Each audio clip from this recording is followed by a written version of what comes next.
Hello दोस्तों, welcome to my study class. आज हम लोग पढ़ेंगे फ्यूचर टेंस के बारे में तथा उनके कितने भेद होते हैं और उनके बारे में भी। चलिए हम लोग चलते हैं अपने टॉपिक पे। जैसे कि यहाँ पे फ्यूचर टेंस लिखा हुआ है, जिसको हिंदी में बोलते हैं भविष्य का। फ्यूचर टेंस का चार भेद होते हैं। पहला होता है फ्यूचर इंडेफिनिट टेंस, और दूसरा होता है फ्यूचर कंटिन्यूअस टेंस, और तीसरा होता है फ्यूचर परफेक्ट टेंस, और चौथा होता है फ्यूचर परफेक्ट कंटिन्यूअस टेंस। तो हम लोग पढ़ेंगे फ्यूचर इंडेफिनिट टेंस के बारे में। अब जानेंगे फ्यूचर इंडेफिनिट टेंस के बारे में। देखिए इसका डिफिनेशन कैसे होता है। जिस क्रिया के अंत में गा गी गे रहे तो उसे फ्यूचर इंडेफिनिट टेंस कहते हैं। ठीक है। और नोट में ये दिया है, नोट्स में, कि इस टेंस में आई और वी के साथ हमेशा शैल का उपयोग होता है तथा अन्य वर्ड के साथ विल का प्रयोग होता है। और बनाने का नियम आपका यहाँ पे दिया हुआ है। पहले क्या लिखना है, सब्जेक्ट लिखना है। उसके बाद आपको चूज करना है कि शैल या विल लगेगा। जो लगेगा उसको लगाएंगे, उसके बाद वर्ब वन लगाएंगे, उसके बाद ऑब्जेक्ट लगाएंगे। ठीक है। तो देखिए इसको कैसे बनाएंगे। जैसे मान लीजिए वह पटना जाएगा, तो मेरा सब्जेक्ट इसमें वह है, तो ही, और ही के साथ क्या लगेगा, will. He will go to PATNA, Patna. ठीक है। मोहन पढ़ेगा, मोहन विल, पढ़ने का क्या होगा, रीड। इसमें वर्ब वन का उपयोग करना है। ठीक है। मैं गीत गाऊंगा, मैं गीत गाऊंगा, तो मैं का क्या होगा, आई। यहाँ नोट इसका कह रहा है कि आई और वी, ये दो वर्ड ऐसा है, आई और वी, इसके साथ सेल का उपयोग करना है। तो आई लिखे हैं तो आई के साथ क्या उपयोग करेंगे, तो सेल। आई सेल। इसमें कह रहा है वर्ब वन, तो वर्ब क्या है, गाना। तो गाना का होता है सिंग, SING, सिंग। ए गीत का होता है सॉन्ग। तो इसी प्रकार से देखें कि प्रेजेंट इंडेफिनिट टेंस का डिफिनेशन इस तरह होता है और इसको इसी प्रकार से बनाया जाता है। तो हम लोग प्रेजेंट इंडेफिनिट टेंस के बारे में जान लिए। अब हम लोग जानेंगे इसका अगला टेंस को। अब हम लोग देख लेते हैं फ्यूचर कंटिन्यूअस टेंस के बारे में। इसका डिफिनेशन कैसे होता है। जिस क्रिया के अंत में रहा होगा, रही होगी, रहे होंगे आदि शब्द आए तो उसे फ्यूचर कंटिन्यूअस टेंस कहते हैं। जैसे बनाने का नियम आपका दिया हुआ है, सब्जेक्ट प्लस शैल या will plus be plus verb ING plus object word. ठीक है। जैसे कि यहाँ पे हम एग्जाम्पल्स क्या लिखे हैं, हम लोग दिल्ली जा रहे होंगे। एक चीज ध्यान देंगे, फ्यूचर टेंस में आई और वी के साथ हमेशा क्या लगता है, सेल का उपयोग होता है।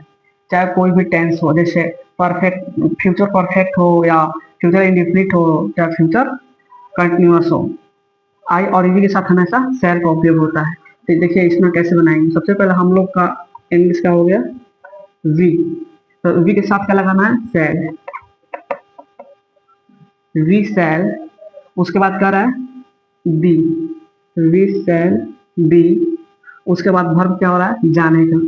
तो जाने का इंग्लिश क्या होता है, गो, उसमें ING जोड़ देना है, गोइंग टू दिल्ली। दिल्ली को दिल्ली लिखते हैं। ठीक है। तो इसी प्रकार से हम लोग इसको ट्रांसलेट किए। जैसे हम लोग दिल्ली जा रहे होंगे, तो we shall be going to Delhi.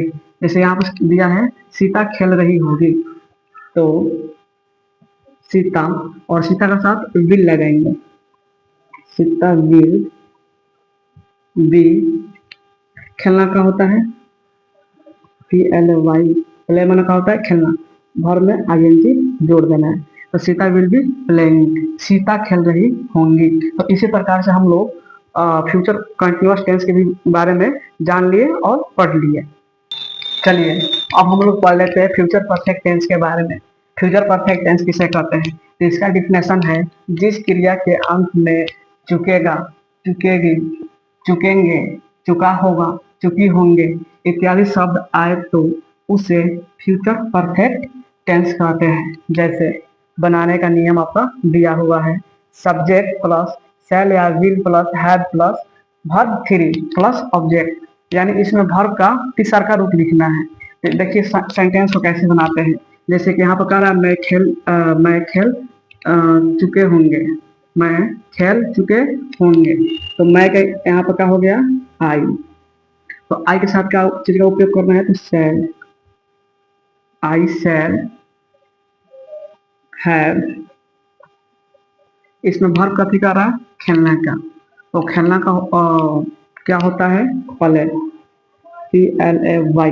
ये तो वर्ब 1 हो गया, इसका तीसरा हो जाएगा, ये डी लगा देंगे तो क्या हुआ, तीसरा हो गया। तो आई शैल हैव प्लेड, मैं खेल चुके होंगे, ठीक है।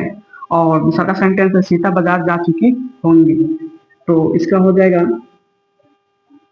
सीता है तो सीता लिख दिए, ठीक है। अब उसके बाद देखना ये है कि सेल या विल, मतलब सेल या विल लिखेंगे, जिसमें हम देख रहे हैं कि सीता जो है मेरा, ये सीता का साथ विल का उपयोग होगा, सीता विल।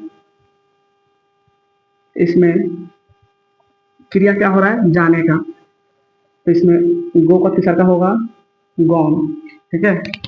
एक मिनट, हैव छूट गया। सीता विल हैव गो का तीसरा लिखेंगे गॉन टू मार्केट। सीता बाजार जा चुकी होंगी, तो Sita will have gone to market. तो इसी प्रकार से हम लोग फ्यूचर परफेक्ट टेंस के बारे में भी जान लिए, और उसका एग्जाम्पल्स कैसे बनाया जाता है इसको भी हम लोग जान लिए। अब हम लोग देख लेते हैं फ्यूचर परफेक्ट कंटिन्यूअस टेंस के बारे में। फ्यूचर परफेक्ट कंटिन्यूअस टेंस इसे कहते हैं। जैसे इसका डिफिनेशन यहाँ पर लिख लिया गया है, वीडियो को स्किप करके इसलिए लिखा गया है ताकि आपका समय ज्यादा ना लगे और वीडियो लंबा ना हो, कम समय में या जानकारी हासिल कर सके, ठीक है। तो चलिए, जिस क्रिया के अंत में रहा होगा, रही होगी, रहे होंगे तथा इसमें समय का भी जिक्र किया गया होगा, उसे फ्यूचर परफेक्ट कंटिन्यूअस टेंस कहते हैं। जैसे बनाने का नियम आपका यहाँ पे लिखा हुआ है, सब्जेक्ट प्लस शैल या will plus have plus been, verb में आईएनजी जोड़ना है, उसके बाद ऑब्जेक्ट लिखना है, उसके बाद आपको सिंस या फॉर का उपयोग करके बनाना है। चलिए हम लोग कैसे बनाते हैं। जैसे कि यहाँ पे सब्जेक्ट मेरा क्या है, ही है, तो ही लिख दिए, ही, ठीक है। उसके बाद कह रहा है सेल या विल का उपयोग करने के लिए, तो ही के साथ हमेशा विल का उपयोग होता है। तो सेल विल, उसके बाद हैव बीन। इसमें क्रिया क्या है, काम काफी का हो रहा है, तो खेलने का। तो खेलने का हो रहा है, तो खेलने का इंग्लिश का होता है PLAY। इसमें कह रहा है ING जोड़ने के लिए, ये हो गया प्लेइंग, ठीक है। अब क्या मेरा लास्ट बचा है, सुबह से। तो सुबह जो है मेरा यह निश्चित समय है। निश्चित, जब कोई चीज जब निश्चित रहेगा तो उसमें सिंस का उपयोग होगा, और अनिश्चित रहेगा तो उसमें फॉर का उपयोग होगा, ठीक है। तो सुबह जो है मेरा यह निश्चित समय है, तो इसमें सिंस का उपयोग होगा, SINC since, morning, MORNING morning, ठीक है। उसी प्रकार से हम नीचे वाला भी बनाएंगे, दूसरा वाक्य। जैसे गीता 2 घंटे से गीत गा रही होंगी। तो गीता को हम यहाँ पे गीता लिख दिए,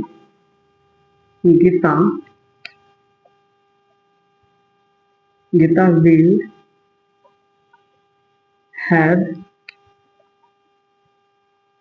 बीन। अब इसमें आपको देखना है कि इसमें क्रिया का चीज का हो रहा है, तो गाने का, तो गा रही है, तो गाने का इंग्लिश का होता है सिंग, इसमें ING लगा देना, सिंगिंग ए। और गीत का इंग्लिश का होता है सॉन्ग। ये तो बन गया, लेकिन ये समय बच रहा है, तो इसका लिख लेते हैं 2 घंटे। ये 2 घंटे जो दिया है ये निश्चित नहीं है कि कितने बजे से वो गा रही है, ठीक है। तो 2 घंटे, 4 घंटे, 5 घंटे ऐसे करके आ जाए तो उसमें फॉर का उपयोग होगा, क्योंकि वह शब्द अनिश्चित होता है। तो इसमें लगाएंगे फॉर 2 आवर्स, ठीक है।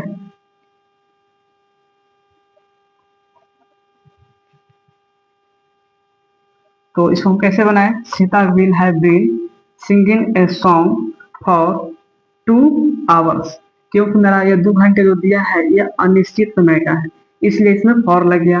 और सुबह जो है ये निश्चित है, तो इसमें क्या लग गया, सिंस लग गया। देखिए, फ्यूचर परफेक्ट कंटिन्यूअस टेंस में हमेशा आपका समय दिया रहता है, जो समय को आपको देखना पड़ेगा और डिसाइड करना पड़ेगा या जो समय है निश्चित समय का है कि अनिश्चित समय का है। अगर निश्चित समय का रहेगा तो उसमें सिंस लगाएंगे, और अनिश्चित समय का रहेगा तो और लगाएंगे। तो हम लोग इस टेंस को भी जान लिए और पढ़ लिए। फिर मिलते हैं नेक्स्ट वीडियो में, तब के लिए जय हिंद जय भारत।